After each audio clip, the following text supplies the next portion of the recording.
All right, everyone's favorite time. It's assignment time. Now, if you have not watched day one of the challenge and downloaded the blueprint and read it, make sure to go back and do that.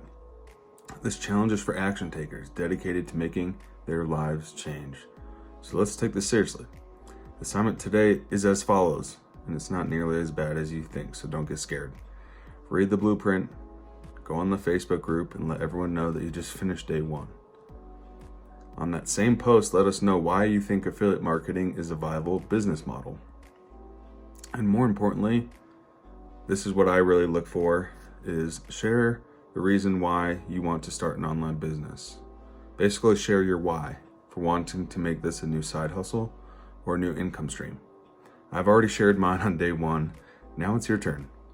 Click the button down below to share, and I'll be looking for your message in the group.